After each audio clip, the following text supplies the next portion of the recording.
Chapter 35, A Farewell to Arms.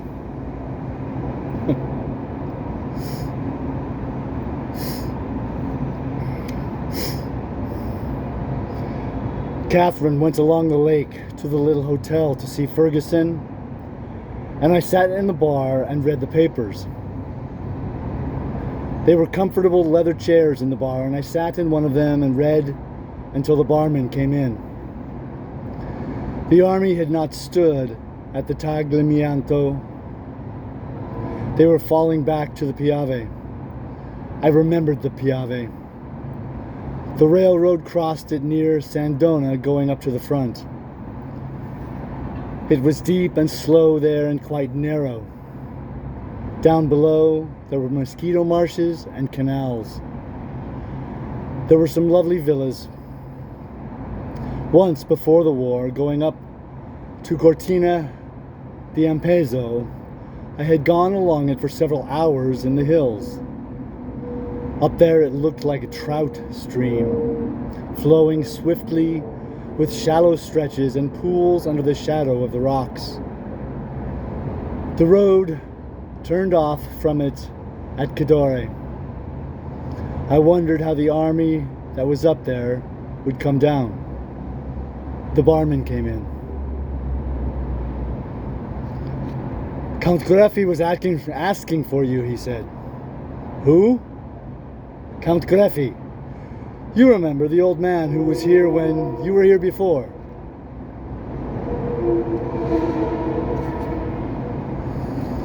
Is he here? Yes, he's here with his niece. I told him you were here. He wants you to play billiards. Where is he? He's taking a walk. How is he? He's younger than ever. He drank 3 champagne cocktails last night before dinner. How's his billiard game? Good. He beat me. When I told him you were here, he was very pleased. There's nobody here for him to play with. Count Greffi was 94 years old. He had been a contemporary of Metternich and was an old man with white hair and mustache and beautiful manners. He had been in the diplomatic service of both Austria and Italy, and his birthday parties were the great social event of Milan. He was living to be 100 years old and played a smoothly fluent game of billiards that contrasted with his own 94-year-old brittleness. I had met him when I had been at Stresa once before, out of season, and while we played billiards, we drank champagne. I thought it was a splendid custom, and he gave me 15 points in 100 and beat me. Why didn't you tell me he was here? I forgot it. Who else is here? No one you know. There are only 6 people altogether. What are you doing now? Nothing. Come on out, fishing. I could come for an hour. Come on, bring the trolling line. The barman put on a coat and we went out. We went down and got a boat, and I rowed while the barman sat in the stern and let out the line with a spinner and a heavy sinker on the end to troll for lake trout. We rowed along the shore, the barman holding the line in his hand and giving it occasional jerks forward. Stresa looked very deserted by the lake. There were the long rows of bare trees, the big hotels, and the closed villas. I rowed across to Isola Bella and went close to the walls, where the water deepened sharply, and you saw the rock wall slanting down in the clear water, and then up and along to the fisherman's island.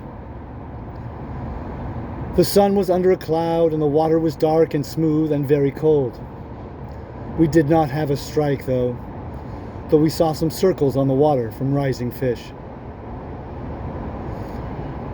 I rowed up opposite the fisherman's island, where there were boats drawn up and men were mending nets.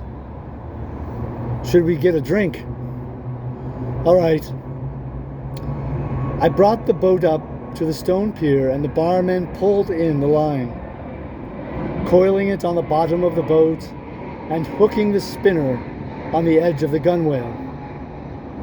I stepped out and tied the boat. We went into the little cafe, sat at a bare wooden table, and ordered vermouth. Are you tired from rowing? I'll row back, he said. I like to row. Maybe if you hold the line, it will change the luck. All right. Tell me, how goes the war? Rotten. I don't have to go, I'm too old, like Count Greffy. Maybe you'll have to go yet. Next year they'll call my class. But I won't go. What will you do? Get out of the country. I wouldn't go to war. I was at the war once in Abyssinia. Nix.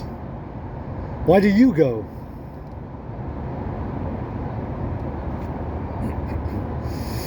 I don't know. I was a fool. Have another vermouth? All right. The barman rowed back. We trolled up the lake beyond Stresa and then down not far from shore. I held the taut line and felt the faint pulsing of the spinner revolving while I looked at the dark November water of the lake and the deserted shore. The barman rowed with long strokes, and on the forward thrust of the boat, the line throbbed. Once I had a strike. The line hardened suddenly and jerked back. I pulled and felt the live weight of the trout, and then the line throbbed again. I had missed him. Did he feel big? Pretty big. Once when I was out trolling alone, I had the line in my teeth and one struck and nearly took my teeth out. The best way is to have it over your leg, I said. Then you feel it and don't lose your teeth. I put my hand in the water. It was very cold. We were almost opposite the hotel now. I have to go in, the barman said. To be there for 11 o'clock. L'heure du cocktail. All right. I pulled in the line and wrapped it on a stick notched at each end. The barman put the boat in a little slip in the stone wall and locked it with a chain and padlock. Anytime you want it, he said. I'll give you the key. Thanks. We went up to the hotel and into the bar. I did not want another drink so early in the morning, so I went up to our room. The maid had just finished doing the room and Catherine was not back yet. I lay down on the bed and tried to keep from thinking. When Catherine came back, it was all right again. Ferguson was downstairs, she said. She was coming to lunch.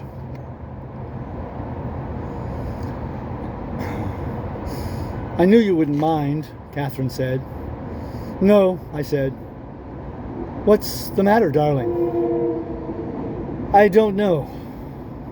I know. You haven't anything to do. All you have is me and I go away. That's true. I'm sorry, darling. I know it must be dreadful. A dreadful feeling to have nothing at all suddenly. My life used to be full of everything, I said. Now, if you aren't with me, I haven't a thing in the world. But I'll be with you. I was only gone for 2 hours. Isn't there anything you can do? I went fishing with the barman. Wasn't it fun? Yes. Don't think about me when I'm not here. That's the way I worked it at the front. But there was something to do then. Othello with his occupation gone, she teased. Othello was a nigger, I said. Besides, I'm not jealous, I'm just so in love with you that there isn't anything else. Will you be a good boy and be nice to Ferguson? I'm always nice to Ferguson, unless she curses me. Be nice to her. Think how much we have and she hasn't anything. I don't think she wants what we have. You don't know much, darling, for such a wise boy. I'll be nice to her. I know you will. You're so sweet. She won't stay afterward, will she? No, I'll get rid of her. And then we'll come up here? Of course. What do you think I want to do? We went downstairs to have lunch with Ferguson. She was very impressed by the hotel and the splendor of the dining room. We had a good lunch with a couple of bottles of white Capri. Count Greffy came into the dining room and bowed to us. His niece, who looked a little like my grandmother, was with him. I told Catherine and Ferguson about him, and Ferguson was very impressed. The hotel was very big and grand and empty, but the food was good. The wine was very pleasant, and finally the wine made us all feel very well. Catherine had no need to feel any better. She was very happy. Ferguson became quite cheerful. I felt very well myself. After lunch, Ferguson went back to her hotel. She was going to lie down for a while after lunch, she said. Along late in the afternoon, someone knocked on our door. Who is it? The Count Greffy wishes to know if you will play billiards with him. I looked at my watch. I had taken it off and it was under the pillow. Do you have to go, darling? Catherine whispered. I think I'd better. The watch was 4:15. Out loud, I said. Tell the Count Greffy I will be in the billiard room at 5 o'clock. At 4:45, I kissed Catherine goodbye and went into the bathroom to dress. Knotting my tie and looking in the glass, I looked strange to myself in the civilian clothes. I must remember to buy some more shirts and socks. Will you be away a long time? Catherine asked. She looked lovely in the bed. Would you hand me the brush? I watched her brushing her hair, holding her head, so the weight of her hair all came to one side. It was dark outside, and the light over the head of the bed shone on her hair and on her neck and shoulders. I bent over and kissed her and held her hand with the brush, and her head sunk back on the pillow. I kissed her neck and shoulders. I felt faint with loving her so much. I don't want to go away. I don't want you to go away. I won't go then. Yes, go. It's only for a little while, and then you'll come back. We'll have dinner up here. Hurry and come back. I found the Count Greffy in the billiard room. He was practicing strokes, looking very fragile under the light that came down above the billiard table. On a card table a little way beyond the light was a silver icing bucket with the necks and corks of 2 champagne bottles showing above the ice. The Count Greffy straightened up when I came toward the table and walked toward me. He put out his hand. It is such a great pleasure that you are here. You were very kind to come play with me. It was very nice of you to ask me. Are you quite well? They told me you were wounded on the Isonzo. I hope you are well again. Isonzo, I guess that's a place, not a body part. I hope you are well again. I'm very well. Have you been well? Oh, I am always well. But I am getting old. I detect signs of age now. I can't believe it.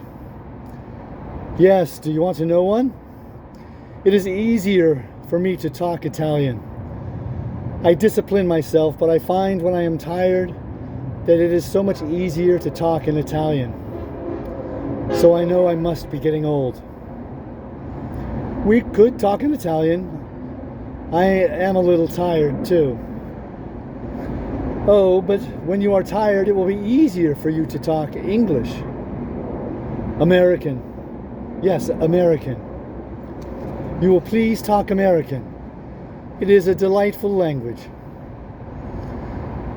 I hardly ever see Americans.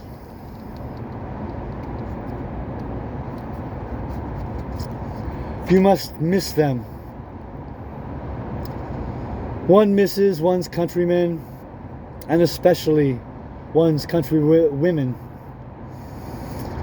I know that experience.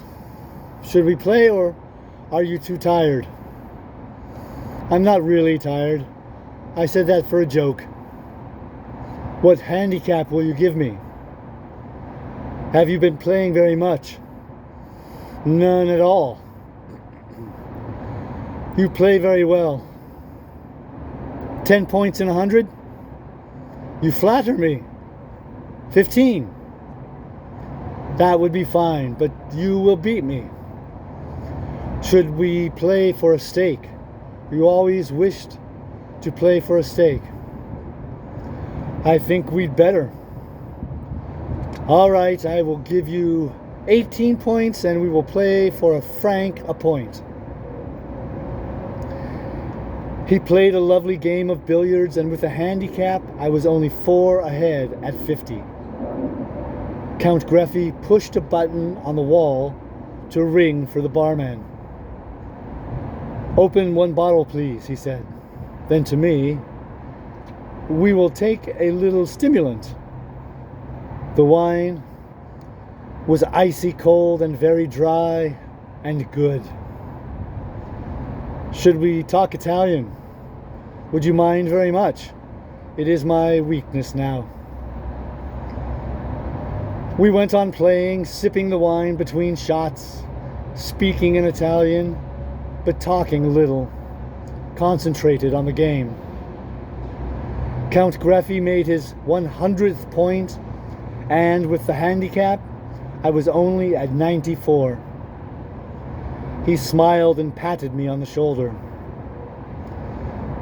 Now we will drink the other bottle, and you will tell me about the war. He waited for me to sit down. About anything else, I said. You don't want to talk about it. Good. What have you been reading? Nothing, I said. I'm afraid I'm very dull. No, but you should read. What is there written in wartime? There is La Fure by a Frenchman, Barbusse. There is Mr. Britling sees. Mr. Britling sees through it. No, he doesn't. What? He doesn't see through it. Those books were at the hospital. Then you have been reading? Yes, but nothing any good. I thought Mr. Britling a very good study of the English middle-class soul. I don't know about the soul. Poor boy. We none of us know about the soul. Are you croyant? All night. Count Greffy smiled and turned the glass with his fingers. I had expected to become more devout as I grow older, but somehow I haven't, he said. It is a great pity. Would you like to live after death? I asked, and instantly felt a fool to mention death. But he did not mind the word. It would depend on the life. This life is very pleasant. I would like to live forever. He smiled. I very nearly have. We were sitting in the deep leather chairs, the champagne in the ice bucket, and our glasses on the table between us. If you ever live to be as old as I am, you will find many things strange. You never seem old. It is the body that is old. Sometimes I am afraid I will break off a finger as one breaks a stick of chalk. And the spirit is no older and not much wiser. You are wise. No, that is the great fallacy, the wisdom of old men. They do not grow wise, they grow careful.